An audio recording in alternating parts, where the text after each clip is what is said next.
You know, we're all taught that taxes are basically a drag, right? A necessary evil that kind of slows the economy down. But what if I told you there's a type of tax that some people think does the exact opposite, one that could actually boost productivity? Well, today we're going to dig into a really fascinating and honestly pretty counterintuitive idea from economics, the land value tax. It's a wild question, I know.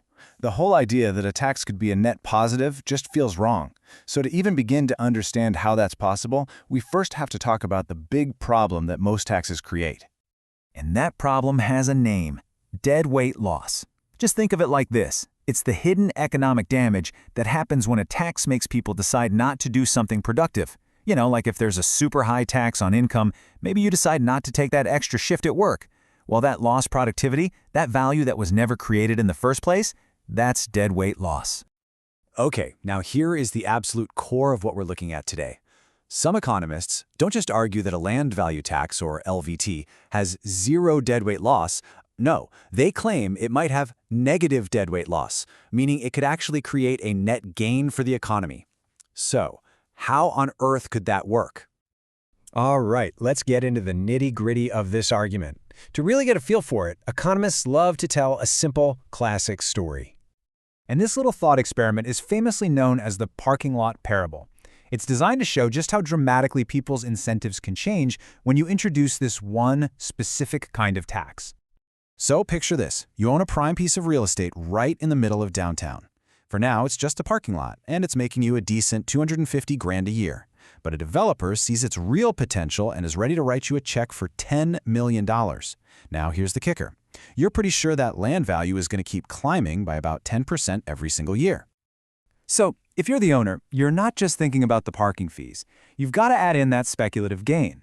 A 10% jump on a $10 million property, that's another $1 million right there. So your actual annual return is a cool $1.25 million. The choice seems pretty obvious, doesn't it? Yup, based on those numbers, the smartest, most profitable thing you can do is absolutely nothing. You just hold on to the land, collect your parking money, and watch that value soar. And so the city is stuck with a parking lot where a brand new productive building could be standing. Okay, but now, let's change just one little thing. The city comes in and introduces a 10% tax. And this isn't a tax on the parking lot business or the income. It's a tax on the underlying value of the land itself. And this one move changes absolutely everything.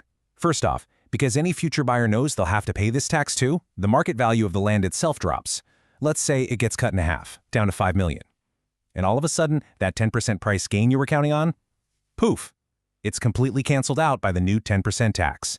Your profit from just holding the land crashes down to only the $250,000 from parking. But if you sell, you could invest that $5 million and earn an income of $500,000. See what happened? The land value tax completely flips the script. Before, the smart move was to hold and speculate. Now, the smart move is to sell to someone who's actually going to build something on that land. So the whole point of this little story is pretty simple.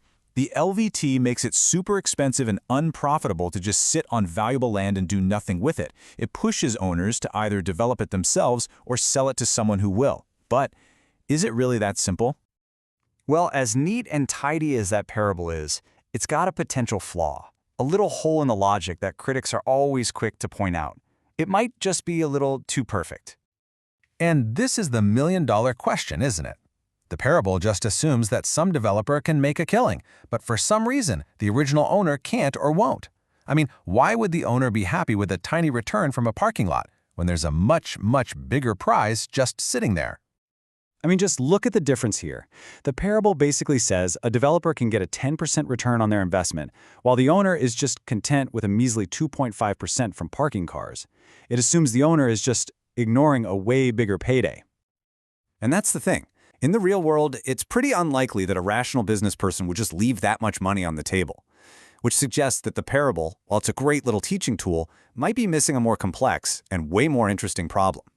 So let's try to reframe this whole thing to get a little closer to what's really going on.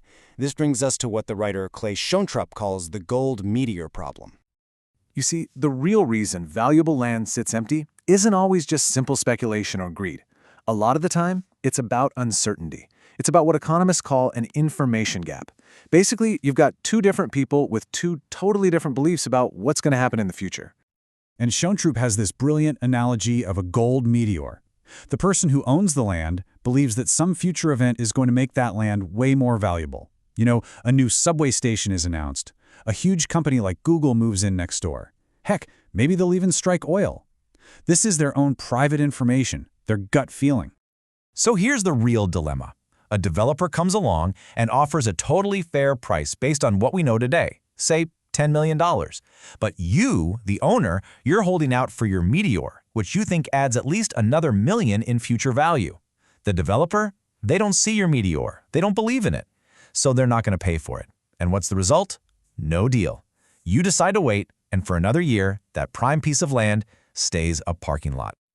And that right there is a true deadweight loss. It's not because the owner is irrational, it's a failure of the market itself.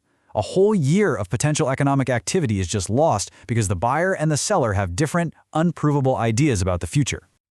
So if this information gap is the real monster here, is there any way to actually solve it? You know, to bridge that gap and unlock the land's potential without just waiting around for a meteor that may or may not ever land? Well, in theory, yeah.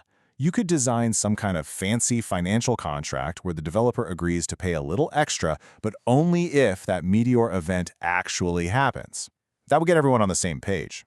The trouble is, these kinds of super specific, complex financial tools for a single piece of property, they just don't really exist in the real world. They're too complicated to create.